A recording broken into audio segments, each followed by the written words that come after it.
So we've made it to the fun part, which is adding the color, of course.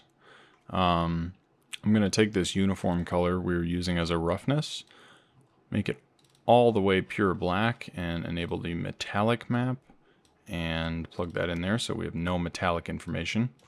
I didn't realize it, but this base material, I guess, was assuming full metalness this whole time. It's a strange quirk. And then we're going to enable our base color, which will automatically be black because there's nothing in there. And to start the color map, we're going to create a gradient map. And I'm going to drag our height to the gradient map. And I'm also going to go off screen just for a second to grab a reference. I've got a reference image for this. I'm going to just drag it onto the graph, hit import resource. It'll take a second and then we'll get this bitmap. So this you can use in conjunction with your gradient map. Let me just zoom in, so these are real easy. Typically you'd want your image on another monitor to drag it over. But if you hit this pick gradient button in your gradient map, you can drag and it'll create these values here. So that's in the, if you click on the gradient map and go to gradient editor and then pick gradient. And I only want just a few values here. And it looks like I've got way too many, so I'm just gonna grab and delete some of these, and that will give me this effect here. That's a height, it's color based on my height. I'm just gonna plug that into the color of the base material. From there, I'm gonna create a blend and gonna copy this gradient map.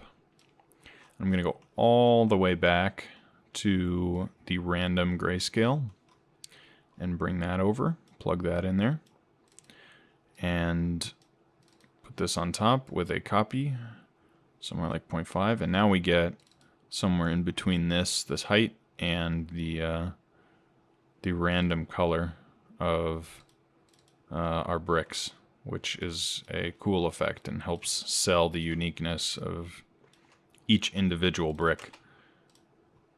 And we're going to add another blend.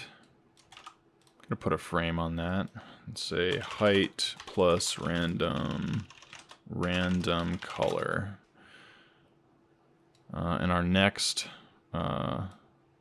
thing we're gonna next blend we're gonna add our grout.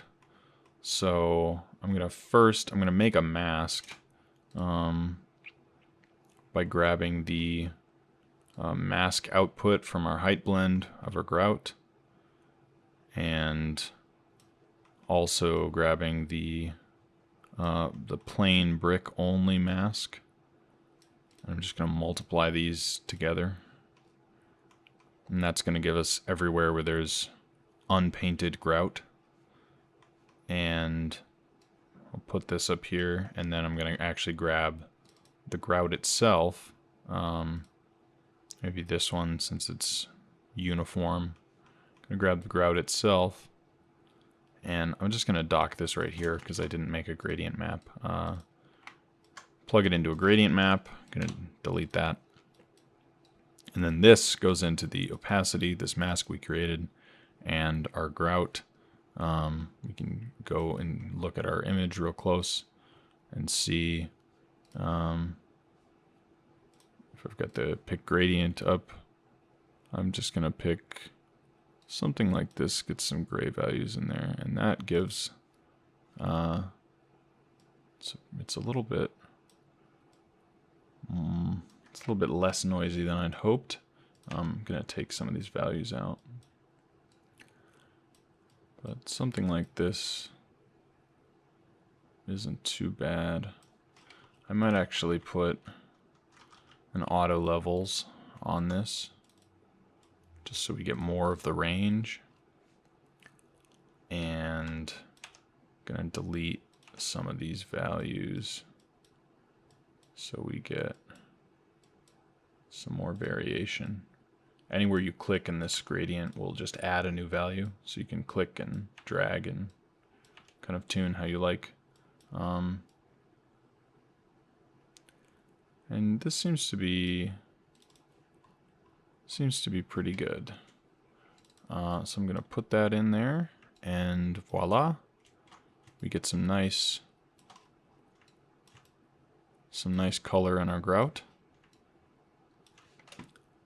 And next, we'll add the curves. Make a gradient map, grab the curvature, and I'm going to copy and paste it and grab this curvature smooth as well. And create a blend between these two. It's probably favoring the real strong kind of edge detect look. And then we're gonna just copy this over the top of there so we get some highlights and some darkening. And you can see the edges just a little bit better of all these cracks and such. Maybe make this even more noisy. And having done that, it's time to add some grunge. I'm gonna go type in grunge and maybe pick grunge map 2. It's got some directionality like flowing water or something like that. Take a gradient map, and again, you can see these don't really need to be color. Once you have color, everything that you add or not is sort of overlaid over that. So if I multiply here, it's leaving everywhere alone except for the places that are darker than pure white. And any place that's darker than pure white, it gets darkened onto the underlying image. So something like 0.2 I think is good for grout. It just gives it a little bit of a dirtier, more realistic look. And I'm actually going to go back to this base color, this first, not base color, this first gradient map, and I'm going to just increase the saturation on it because I want a little bit more of an orange kind of look to the brick. And I'm going to lower this random variation a little bit. I think that looks a little better. Now we're going to add the paint layers, and to do this we'll take our paint mask and put this up here. Take a gradient map and just going to grab our height and our reference, and see, double click on that to load it up. We'll pick a gradient of our paint color and plug that into there, and voila, paint. Now I'm gonna drop this copy down a little bit because that pure white is a little harsh and crazy. But as you can see, that is that's giving us paint just where that paint mask is. There's some little bits of residue still in there that can be maybe cleaned up later. And then let's see here. We're gonna, for one final touch to the color map, add some noise. So I'm gonna take this white noise that we used in our rough, create a gradient map, bring that up, and copy that over everything at something like a 0.1. That just gives a little bit of this kind of, just gives a little bit of extra detail in there. And actually 0.1 is probably too much, maybe 0.05 or something like that. So this looks pretty good. I think that it could be tuned up quite a bit to get closer to our reference, for sure. One of the things I think should happen is a HSL, or Hue, Saturation, and Lightness node. This is a color node that lets you tweak your values for your color map.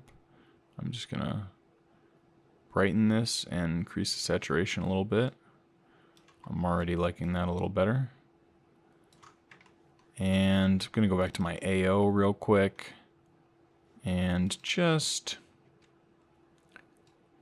tweak the radius a little bit and bring this up just a little bit to sell, I think even a little bit more, maybe to 0.09, just to really sell the depths of those cracks.